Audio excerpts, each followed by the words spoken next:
మహోన్నతుడు, మహాగణుడు, జీవము కలిగిన దేవుడు, మన ప్రభువు, మన రక్షకుడైన యేసుక్రీస్తు నామమున అందరికీ వందనాలు.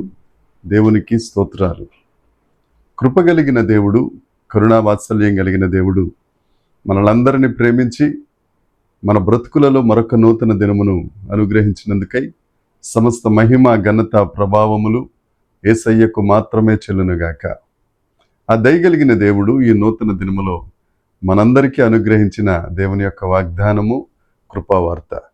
కొలసీ పత్రిక 2వ అధ్యాయము 3వ వచనం. బుద్ధి జ్ఞానముల సర్వ సంపదలు ఆయన యందే గుప్తములై ఉన్నవి. దేవునికి స్తోత్రం కలుగునుగాక, దేవునికి మహిమ కలుగునుగాక. ప్రభువునందు నాకు అత్యంత ప్రియమైన దేవుని ప్రజలారా, మన దేవుడు బుద్ధి జ్ఞానముల సర్వ సంపదను అనుగ్రహించే గొప్ప దేవుడు. ఈ మాట కొలసీ సంఘానికి పౌలు గారు రాస్తూ దేవుని యొక్క గొప్పతనాన్ని వివరిస్తూ చెప్పిన మాట. పౌలు గారు యేసుక్రీస్తు ప్రభువును అంగీకరించిన తరువాత అనేక ఆధ్యాత్మిక విషయాలను సంఘాలకు తెలియపరుస్తూ 14 ఉత్తరాలు రాశారు. యేసుక్రీస్తు ప్రభువులో ఉన్న గొప్పతనం, ఔన్నత్యాన్ని వివరిస్తూ, అదేవిధంగా దేవుని యొక్క జ్ఞానాన్ని వివరించడానికి, అన్యజనుల మధ్యన దేవుని నామమును భరించడానికి దేవుని చేత ఏర్పాటు చేయబడిన వాడు పౌలు గారు. ఆ అపోస్తలుడైన పౌలు గారు ఈ కొలసీ సంఘానికి రాస్తూ బుద్ధి జ్ఞానముల సర్వ సంపదలు మన దేవుడైన యేసుక్రీస్తునందే గుప్తములై ఉన్నవి. ఒక వ్యక్తి తన పాపపు జీవితము నుండి విడిపించబడి యేసు రక్తము చేత కడుగబడి హృదయములో యేసుక్రీస్తు ప్రభువే దేవుడని విశ్వసించి నోటితో ఆయనే రక్షకుడని పలకటం వలన యేసు ప్రభువులోనికి తిరిగి జన్మించిన ఫలితార్థంగా ఒక వ్యక్తిలో ఏమి జరుగుతుంది? ఒకవేళ భౌతిక ప్రయోజనాల కొరకే అనంటే నేను అది కాదు అని అనను, కానీ దేవుడు భౌతికంగా కూడా ఆశీర్వదిస్తారు, దీవిస్తారు, మంచిదే. అయితే ఒకవేళ దాని కొరకే యేసుక్రీస్తు ప్రభువుని నమ్ముకున్నట్లయితే లోకస్తుల కంటే మరీ మనము జ్ఞానము లేని వారిగా, అధ్వానమైన వారిగా మనము అంగీకరించబడతాం. నీకు బుద్ధి కావాలన్నా, జ్ఞానం కావాలన్నా, యేసుక్రీస్తు ప్రభువులో ఎదగాలి అనన్నా యేసు ప్రభు దగ్గరికి రావాల్సిందే. బబులోను దేశంలో దానియేలు గారు ఆయన హెచ్చించబడ్డారు అని అంటే కారణం ఆయన జ్ఞాన వివేకములు కలిగిన వాడిగా ఉండటం వలన, దేవుని యందు ఆయన విశ్వాసం కలిగి, విధేయత కలిగి, దేవుని ఎదుట సాష్టాంగపడి ప్రార్థన చేయుట వలన దానియేలు గారు ఆ బుద్ధిని, జ్ఞానాన్ని సంపాదించుకున్నారు. కీర్తనాకారుడు అంటారు 32వ కీర్తన 9వ వచనంలో, బుద్ధి జ్ఞానములు లేని గుర్రముల వలనైనను కంచరగాడిదల వలనైనను మీరు ఉండొద్దు.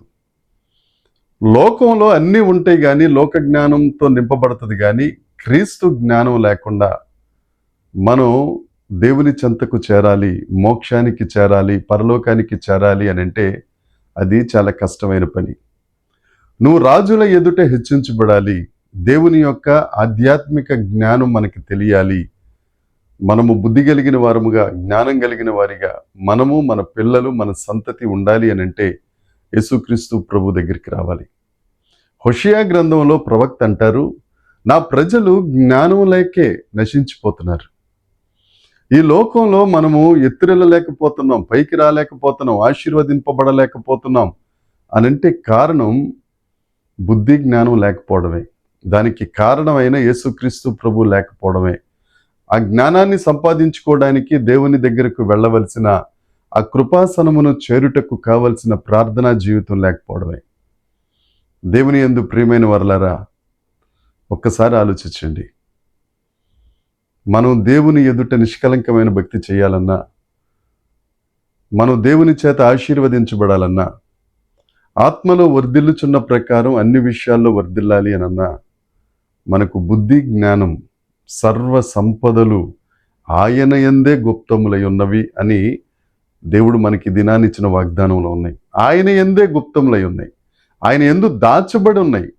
నువ్వెప్పుడైతే యేసుక్రీస్తు ప్రభు దగ్గరికి వస్తావో, బుద్ధి అయిన యేసుక్రీస్తు ప్రభు, జ్ఞానమైన యేసుక్రీస్తు ప్రభు, సర్వ సంపదలకు కారణభూతుడైన యేసుక్రీస్తు ప్రభువు నిన్ను ఆదరిస్తారు, ఆశీర్వదిస్తారు, ఆవరిస్తారు, అనేకులకు ఆశీర్వాదకరంగా చేస్తారు.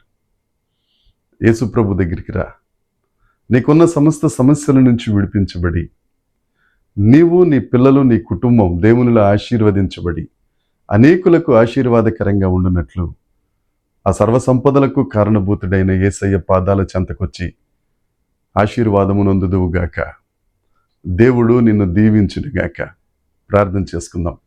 పరలోకమందున్న మా తండ్రి, పరిశుద్ధుడా, కృపగలిగిన దేవ, జీవాధిపతి, బుద్ధి జ్ఞానముల సర్వసంపదలకు ఆధారమా, నీ చేతికి ప్రభువా ఈ నూతన దినములో ఈ వాక్యాన్ని వింటున్న ప్రతి ఒక్కరిని నేను అప్పగిస్తున్నాను తండ్రి. వారిని దీవించండి, బుద్ధితోనూ జ్ఞానముతోనూ, తద్వారా సర్వ సంపదలతో వారిని నింపి వారి ద్వారా ప్రభువా నీ నామం ఉన్నతం చేయబడినట్లు మీరే మహిమ పొందుమని యేసుక్రీస్తు నామమున ప్రార్థించి అడిగి వేడుకొనుచున్నాము తండ్రి. ఆమేన్. దేవుని యొక్క కృప మనందరికీ తోడై ఉండునుగాక. ఆమేన్, ఆమేన్, ఆమేన్.